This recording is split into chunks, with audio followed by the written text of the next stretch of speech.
Hi, this is Lou from Dividend Dog. Welcome to the channel.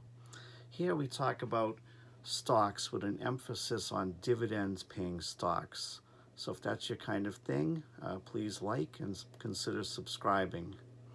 So today we're going to talk about Wendys, the Wendys Company. So it's a fast food burger chain. It's become the #2 chain in the US behind McDonald's. By system-wide sales. It's the 3rd largest worldwide, and they feature their fresh beef and their frosty desserts. So first what we're going to look at is the history behind this company. So back in November of 1969, Dave Thomas opened his first Wendy's restaurants in Columbus, Ohio. In 1970, they started their first drive-through window. In 1976, they did their initial public offering. So they sold shares, they went public. In 1995, Wendy's, they buy Tim Horton. Tim Horton is a Canadian restaurant chain that basically features coffee and baked goods. 2002, Dave Thomas died. He's the founder. He dies in 2002. March of 2006, Wendy's, they did an IPO of Tim Horton, and they spun off the rest of Tim Horton. So they ended up separating completely in September of 2006. That's about 9 or 10 years after they bought them. September of 2008, Wendy's and Arby's merge to become the Wendys Arby's Group. That was then headquartered in Atlanta, Georgia.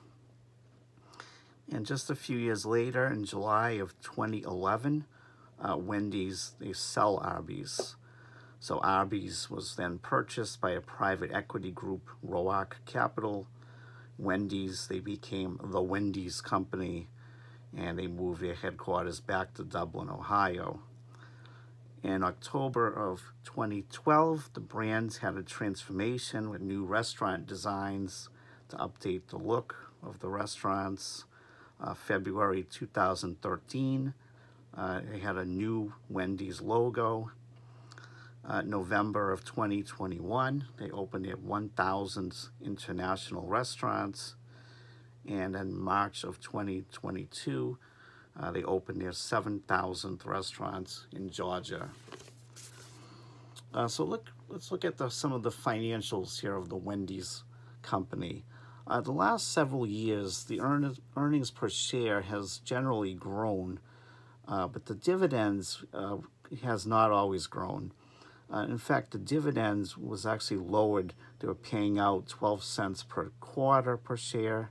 They ended up lowering that to only 5 cents a quarter, and then they subsequently raised in stages to the current 12.5 cents per share per quarter. Remember back in 2009, they had also lowered the dividends. So, the dividend in general is going up, and then they can slash the dividends, then bring it up again. So, okay, not great for dividend investors, but looking at the financial strength, we can see here, Value Line rates them at a B, a single B. Moody's gives them their debt a rating of B3. That is in the junk category. And they have $3.4 billion worth of debt. So total debt is about $3.4 billion. That's against the $100 to $200 million per year that they're earning. I think that's pretty concerning. It's a hefty debt load to be able to support by their earnings. Morningstar notes that they have no moat. They don't believe the business has any moat. They believe their fair value is about $21.50 a share. So, we have the opinions of a few independent companies looking at this.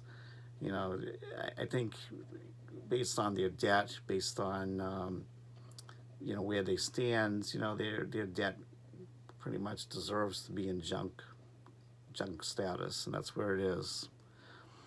So looking at the insiders, insider trading, insider relations.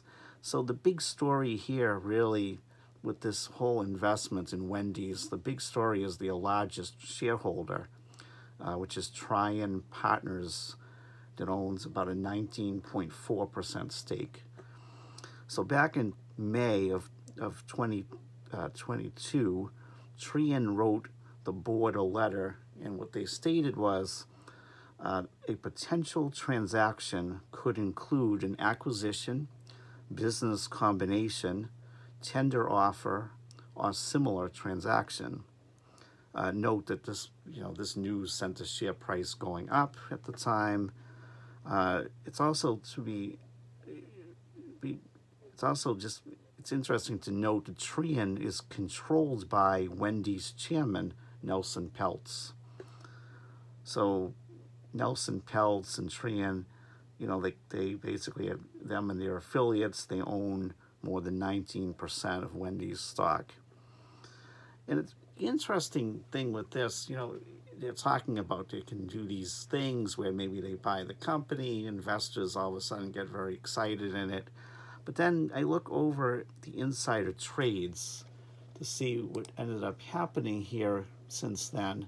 And I see when I look at this that both Nelson Peltz and also Trian has actually sold some shares. I see these things here for $6 million, $13 million. So they've actually gone ahead and sold some, not all their interests, but some of their interests, which is very curious to me why they would do that. Especially if they're thinking about, one of the options is them buying out the whole company, then why would they be selling shares? You'd think they'd be at least holding on, if not buying more. So I find that curious. Pros, looking at the pros in the U.S., Wendy's has done good. They've overtaken Burger King as the #2 burger chain. Wendy's on the sales in Wendy's and the quick service restaurants just in general, usually, you think of surviving tough times, and I think these quick service restaurants have an advantage over the full sit-down restaurants.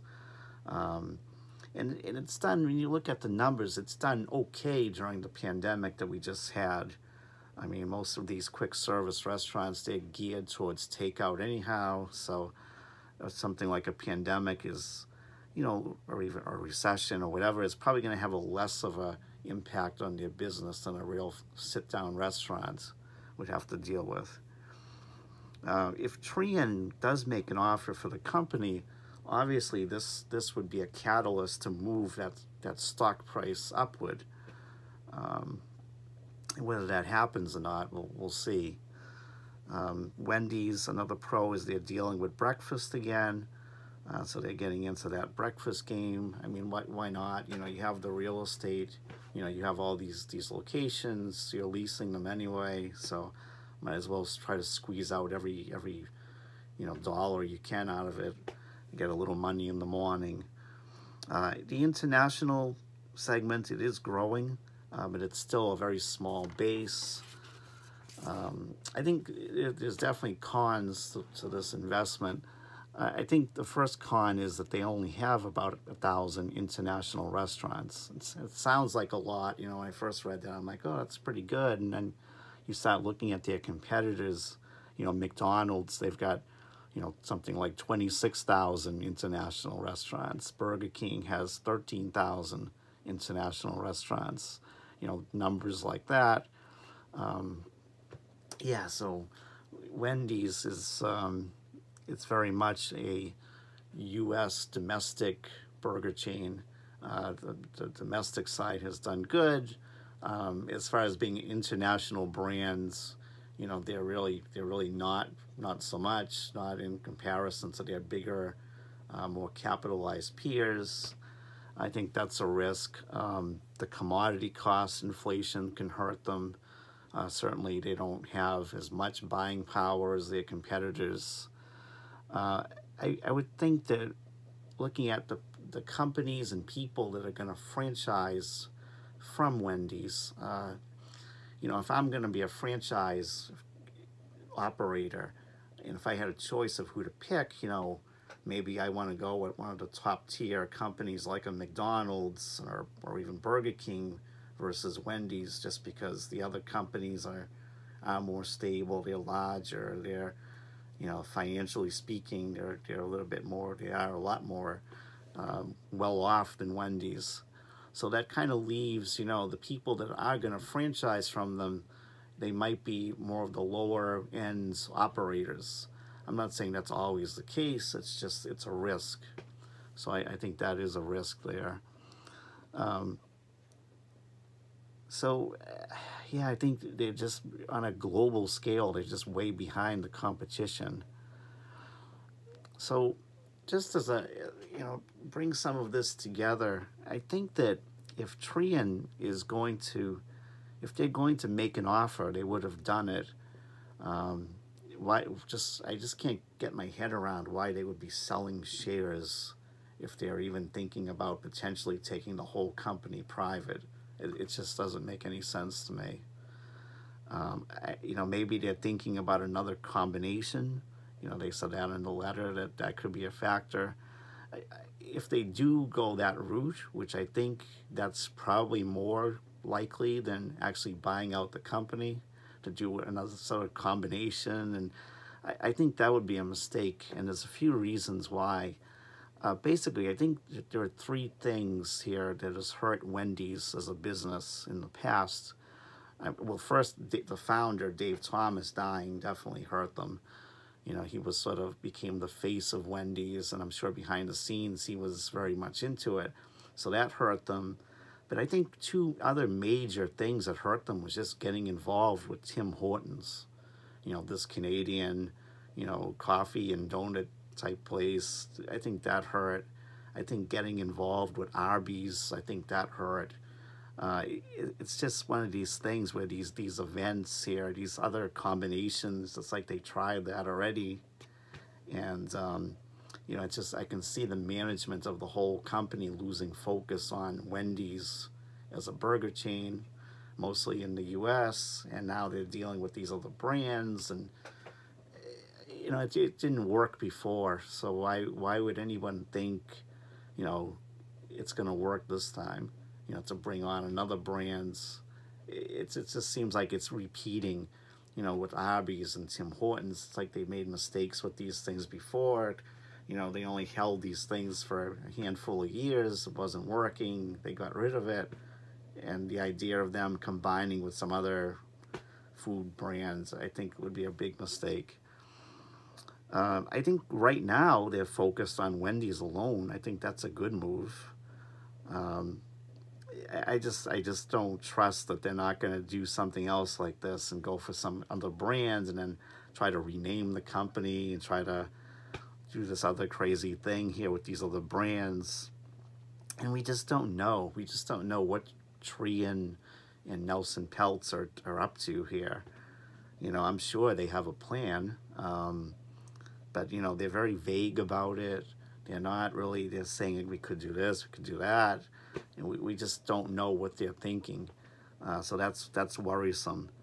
I think that at this point, and again, this is not financial advice. This is just my own personal opinion on these things. And I don't own any shares, so I don't have a stake in this. I'm just looking at this from, you know, an investor's point of view. But I don't see the stock of the Wendys stock trading really on any fundamentals at this point. I think it's just up in the air. It's trading on what is Trian going to do? What is Nelson Peltz going to do here? I think it's going to trade on that news. And everybody in this stock is, you know, those people are all in it for the ride. But that's just my honest opinion. So I would say that's the truth about Wendys, the Wendys Company Stock. Leave your comments, thoughts, opinions.